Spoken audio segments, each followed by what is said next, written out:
One of the confounding elements of the art world is how some talent rockets forth, finding forever fame, while others are just passed by. So consider Hyman Bloom. He was once the envy of fellow painters like Jackson Pollock. But while history has largely ignored him, the Museum of Fine Arts is reminding us why Bloom ranks among the greatest American artists of the 20th century. From his earliest days, artist Hyman Bloom was fascinated by the human body.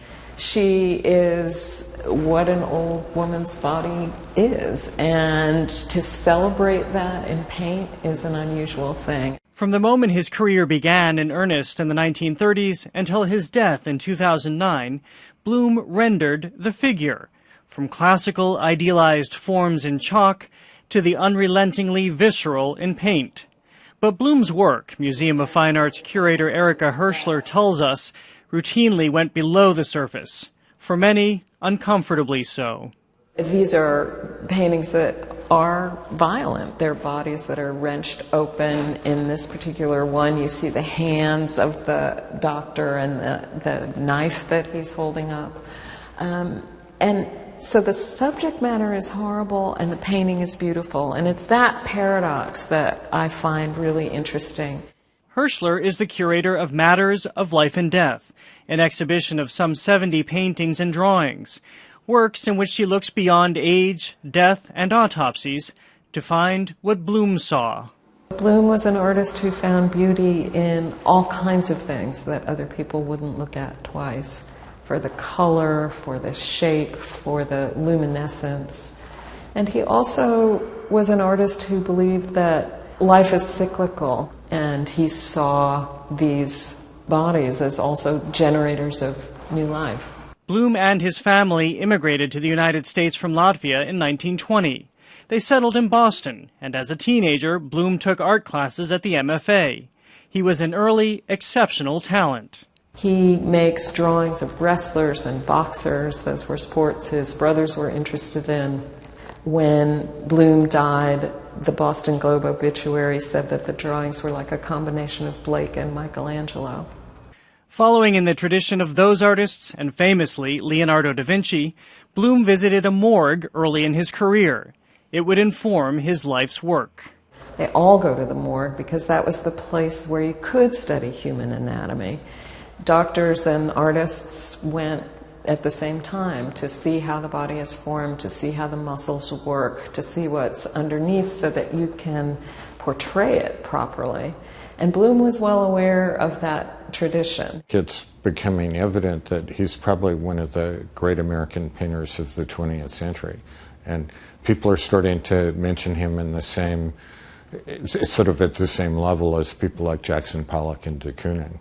Art historian Henry Adams says Bloom was indeed on the same track as the 20th century greats. In 1942, a number of Bloom works were featured in a game-changing exhibition at the Museum of Modern Art in New York. There was an otherworldly quality to the work, which Adams documents in the new Bloom catalog, Modern Mystic. He's sort of a curious painter. I think there are certain painters like Rembrandt who looked very closely at the material world, but then there's a spiritual quality that comes through from the material fact. But Bloom never achieved the lasting fame of fellow painters like Pollock, in part because he despised promotion.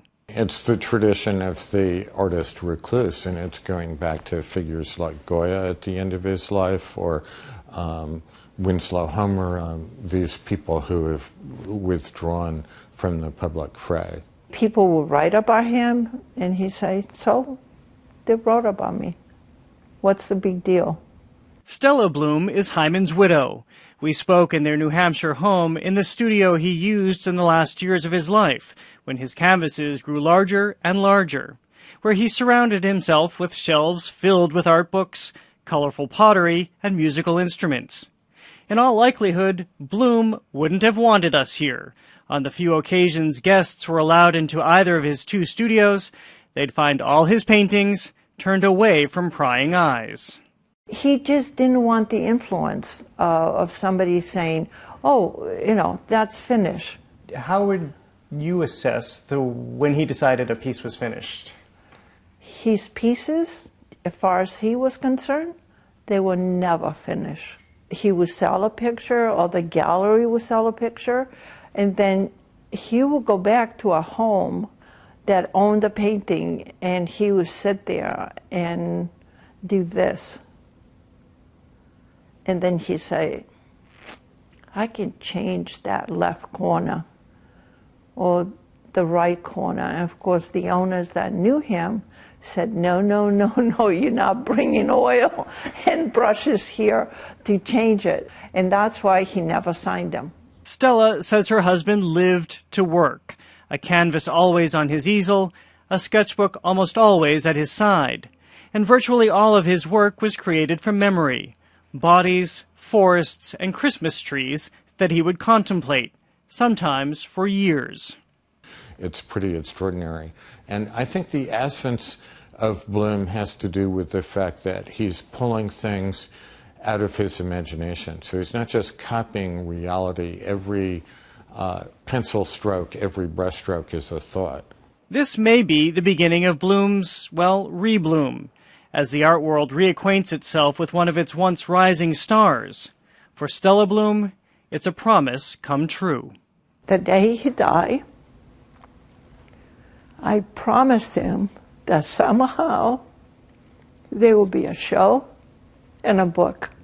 And when they were hanging the work, I asked to go there and see the work being hanging. So now I believe it, and I'm happy. Very happy.